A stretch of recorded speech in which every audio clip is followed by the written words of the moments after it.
Hi, I'm Danny. And I'm Si. Welcome to Business in the Brew, a podcast dedicated to all things business with the occasional cuppa.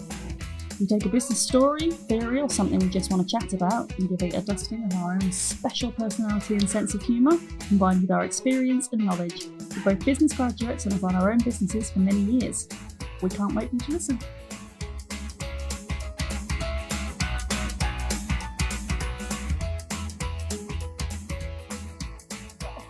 I'm going to ask you a question, and I'm confident this is not going to go in the direction we want it to go in, but I'll give it a go anyway. What is the one question you ask at a craft beer festival? This is going somewhere, by the way. What are its characteristics? Yeah, that's not what I needed you to say. Oh. What I need you to say is this.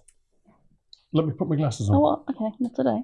It says, what's actually in the water that grew the barley that made my pint? Oh! It's so interesting you should ask that question, because not many people do. Thanks!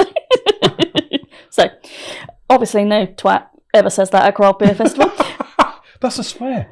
We don't normally swear on here, do we? We swear all the time. Oh, okay. They have to have explicit warnings on every single episode. Fine. Because if the answer was actually the same as it is for most of the barley grown in the UK, the US and across the world, the answer includes a word I can't pronounce. Glyphosate. Oh, glyphosate, yes. Yeah, glyphosate. The active ingredient in Roundup weed killer. You know, the stuff you put in your driveway. Not you personally. You're not suggesting that's in beer, are you? Yes, I am suggesting that's in beer. Probably not craft beer, to be fair, because of the small batch production and the way they do it. But as a what's it called? As a trace amount that passes. Yes. Oh. So it is the most widely used herbicide on Earth and has been classified as a probable human carcinogen. So I double-checked the meaning of probable human carcinogen, which is there is strong evidence it can cause cancer, but studies are not yet conclusive. I did see... Enough to put me off, put it that way. Hang on, was the news... Are you coming to the news that was issued last week? Right, yes. Okay. So this is very much a current story. Yeah. So it was the World Health Organization, the WHO, that classified it as a probable human carcinogen, which is worrying in itself. It's been found in 95% of popular beer brands tested in independent studies. Oh, my God. And it is currently at the centre of the US Supreme Court case, which is the one you just mentioned, that could reshape how chemical companies are held accountable for harm. With the oral arguments having been heard on April the 27th, 2006. So literally, I think that is April the 27th when we're recording this. I don't know what the date is today. 2006? Oh, no, last year. No, hang on. I'm confused. Anyway, I meant 2007. I've confused myself. No, 2006. That's this year. What year are we in? No, we're actually 20 years post 2006. 2026. I can read. It's been a long day already. Oh, dear. April the 27th, 2026, which is actually today, the day we're recording this. We're there now. And a decision is expected by the end of June. Well, shouldn't we have recorded this after that?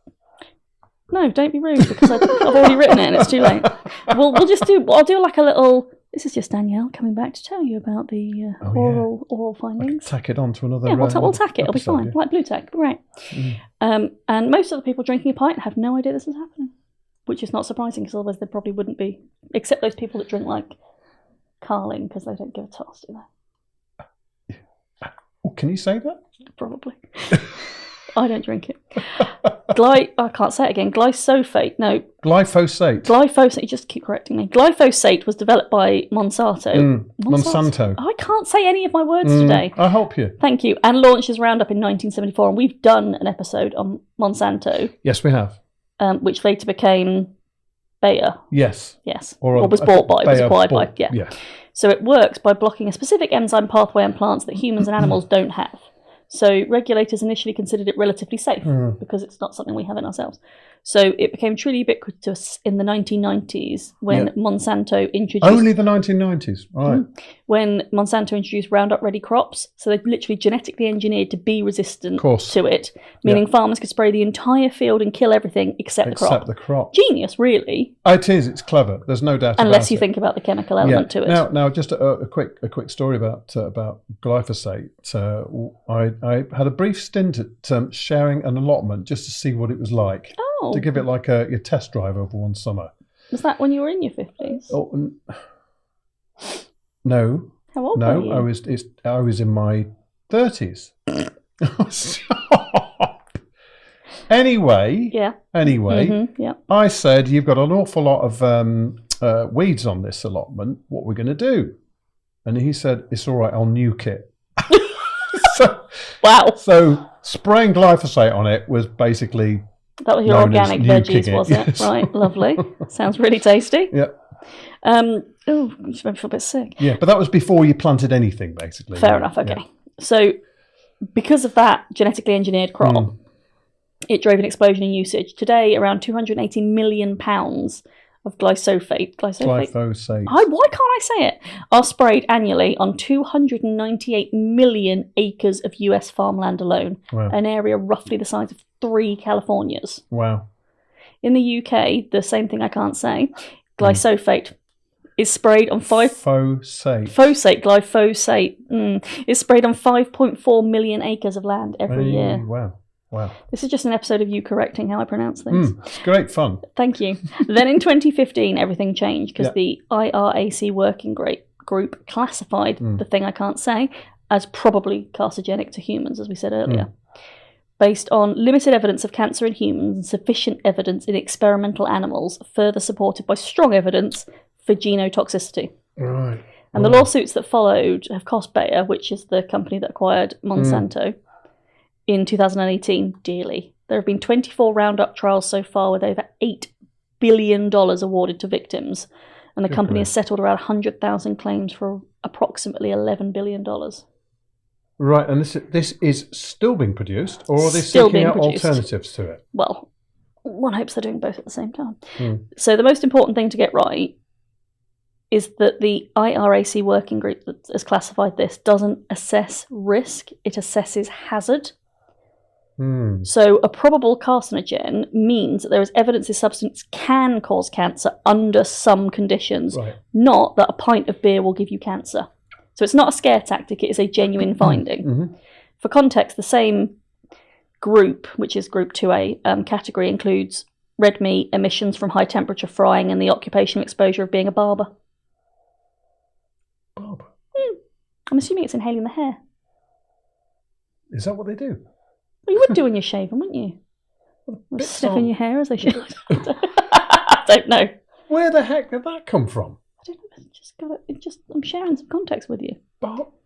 Because a barber doesn't cut hair until it's the dust. Occupation exposure of being a barber. I'm literally reading it word for word. I don't know. I'll look more into it for you if that helps. We'll do another episode on the occupational dangers of being a barber. Yeah. I'm kidding. That's not a whole episode. Group 1, so definite carcinogens, include tobacco, asbestos, and processed meat. Some of which are still sold today. So processed meat. So how does it get in processed meat? No. That's not in processed meat. Processed meat is a definite carcinogen. So I'm finding other things that there is no anyway. So I was fixated on the barbers. No. Yes. You're just confused. So it's not, even though it's not definite, it's not nothing. There's probable... You don't get that label unless there is... hazard. Yeah, absolutely. The human studies are, in the words of one of senior toxicologist, messy.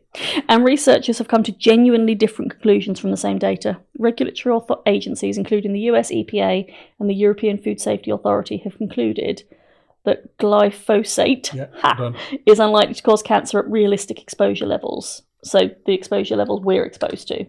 Sorry, who came up with that answer?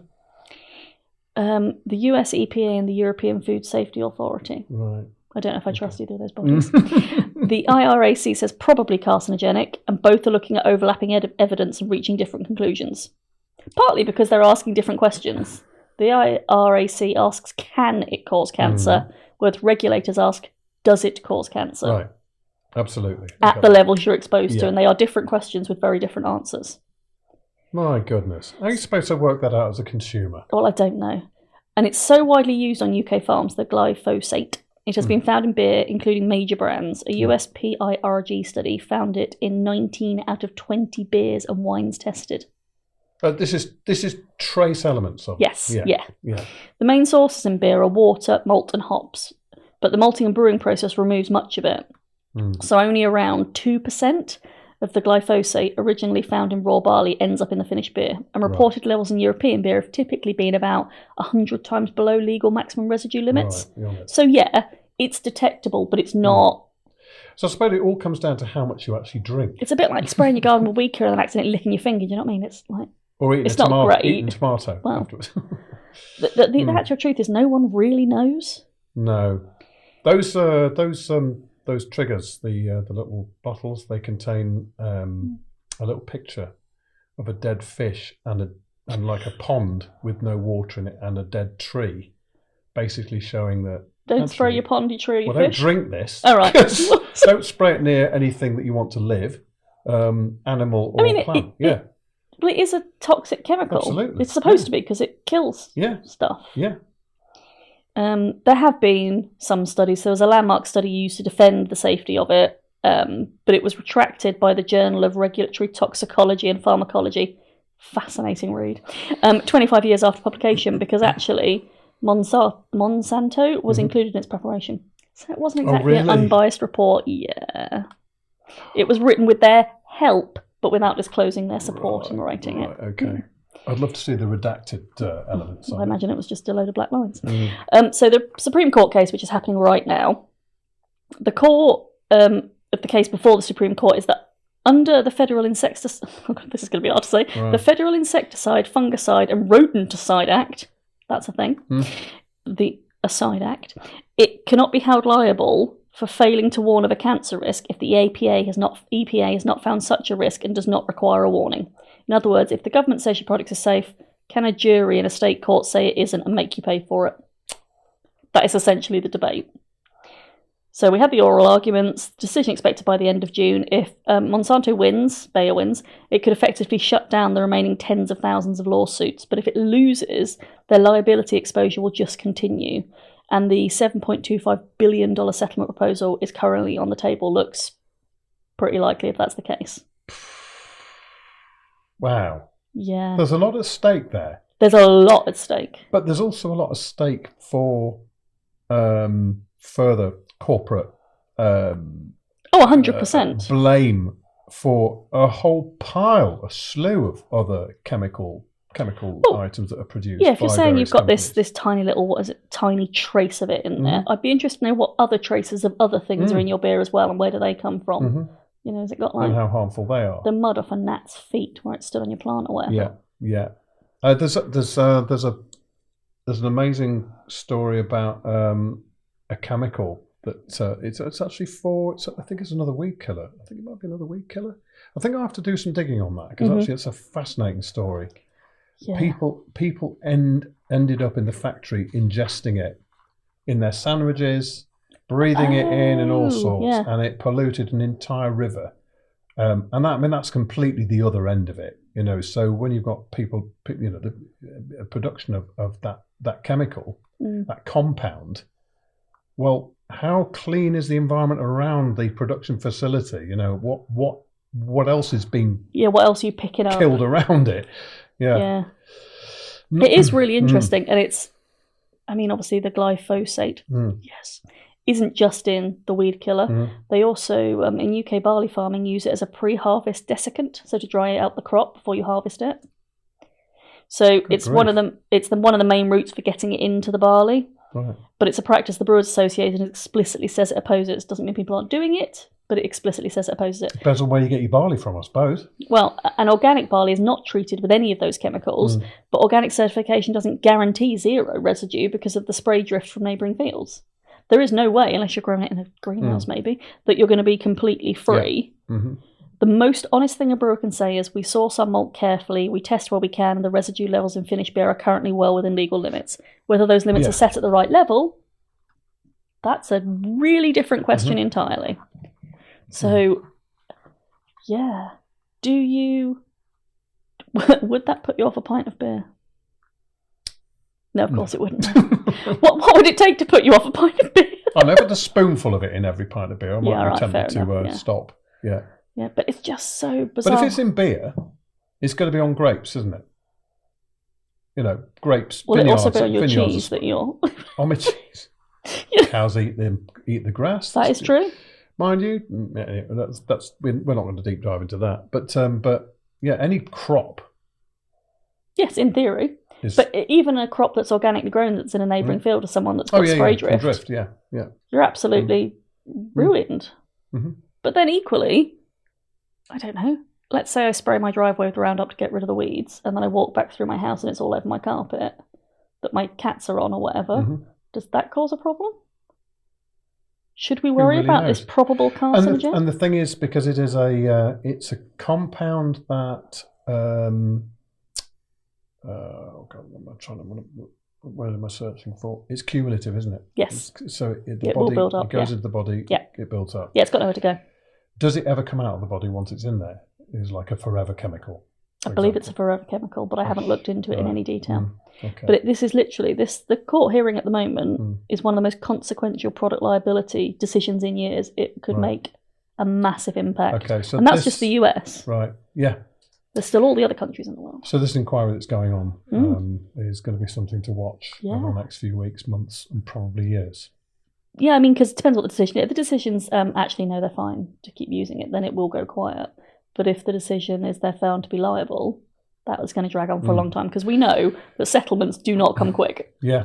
Wasn't there a link with non-Hodgkin's lymphoma? Well, it's a type of cancer, isn't it? Yeah, it is a type of cancer. But no, it was specifically picked out. I remember seeing the news article on it. It's horrific. But now you know, next time you go to a craft beer festival, the first question you need to ask is, what's in my pint of beer? Yeah. And then what strength is it? What are flavour notes? What are its taste characteristics? So yeah, enjoy your next beer festival. Thanks very much. No problem at all.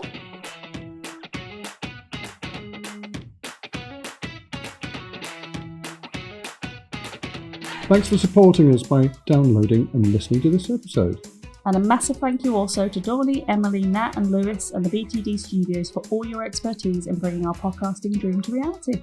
We'd love it if you commented on this episode, as we'd really like to know what you think and what you might like us to cover in future episodes. And we'll see you on the next one.